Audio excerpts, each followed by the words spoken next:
بھارتی قابضین نے گزشتہ شب ایشیا کپ کے ایک میچ میں بھارت کے خلاف پاکستان کی فتح پر کشمیریوں کے جشن کو برداشت نہ کرتے ہوئے مقبوضہ جموں کشمیر کے طول و عرض میں نوجوانوں کی پکڑ دھکڑ شروع کر دی ہے۔ پاکستان کی جیت کے فوراً بعد ہی سری نگر اور وادی کے دیگر علاقوں میں بھارتی فوج، پولیس اور پیراملٹری فورسز کی تعیناتی کے باوجود خوشی سے سرشار کشمیری نوجوان مختلف گروپس کی شکل میں سڑکوں پر نکل آئے اور پاکستان اور آزادی کے حق میں نعرے بلند کیے اور پٹاخے چلائے۔ سوشل میڈیا پر گردش کرنے والی ویڈیوز میں کشمیری نوجوان پاکستانی پرچم اٹھائے، خوشی میں جھومتے، رقص کرتے اور زبردست آتش بازی کرتے ہوئے نظر آ رہے ہیں۔ بھارتی فوجی آج دن بھر وادی کشمیر، جموں خطے کے ڈوڈا اور کشتواڑ اضلاع میں ان ویڈیوز میں نظر آنے والے نوجوانوں کی شناخت کراتے ہوئے ان کے گھروں پر چھاپے مارتے رہے۔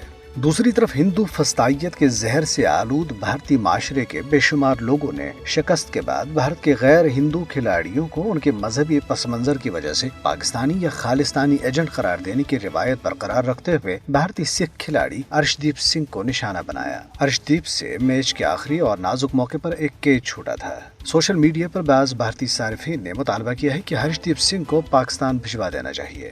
دریاسنا ضلع شوپیاں کے علاقے نارپورہ میں پولیس کو ایک باغ سے پراسرار طور پر گولیوں سے چھلنی ایک لاش ملی ہے۔ بھارت کی طرف سے اگست 2019 میں مقبوضہ علاقے کی خصوصی حیثیت ختم کیے جانے کے بعد سے پراسرار طور پر لاشیں ملنے کے واقعات میں بڑی تیزی سے اضافہ ہوا ہے۔ کل جماعتی حریت کانفرنس کے سینئر رہنما پروفیسر عبدالغنی بٹ نے تنازع کشمیر کو تمام فریقین پر مشتمل پائیدار مذاکراتی عمل کے ذریعے حل کرنے پر زور دیا ہے تاکہ کشمیری عوام کو 1947 سے درپیش مشکلات کا ازالہ کیا جا سکے۔ پروفیسر بٹ آج سینئر حریت رہنما مولانا عباس انصاری کی عیادت کے لیے ان کی رہائش گاہ پر گئے۔ انہوں نے امید ظاہر کی ہے کہ عالمی طاقتیں خطے میں کسی بھی قسم کی بڑی تباہی سے بچنے کے لیے تنازع کشمیر کے حل میں مدد دیں گی۔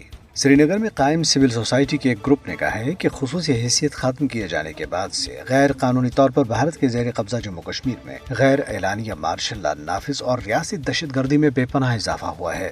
گروپ کے ترجمان نے اپنا نام ظاہر نہ کرنے کی شرط پر بھارتی حراست میں آزاد کشمیر کے ایک ذہنی معذور نوجوان کے قتل کی مثال دیتے ہوئے کہا ہے کہ مقبوضہ علاقے میں بھارتی فوج جنگی جرائم میں ملوث ہے جو عالمی برادری کے لیے ایک چیلنج ہے۔ معروف دانشور تحریک آزادی کشمیر کے سرکردہ رہنما مرحوم شیخ تجمل الاسلام کو آج ان کی پہلی برسی پر کشمیر کاز کے لیے ان کی گراں قدر اور بے مثال خدمات پر شاندار خراج عقیدت پیش کیا گیا۔ اس سلسلے میں کشمیر میڈیا سروس میں ایک دعائیہ تقریب منعقد کی گئی۔ شیخ تجمل الاسلام ادارے کے ایگزیکٹو ڈائریکٹر تھے جہاں وہ اپنے آخری وقت تک خدمات سر انجام دیتے رہے۔ بھارت کو ہندو راشٹر بنانے کے ایک اور قدم کے تحت ریاست اتر پردیش کے ہندو انتہا پسند وزیر اعلیٰ یوگی آدتیہ ناتھ نے اپنے آبائی شہر گورکھپور میں بہت سے علاقوں کے مسلم نام تبدیل کر دیے ہیں۔ گورکھپور کی میونسپل کارپوریشن نے حد بندی کا ایک مسودہ آرڈر جاری کیا ہے جس میں مسلم ناموں والے تقریباً 1 درجن وارڈوں کے نام تبدیل کر دیے گئے۔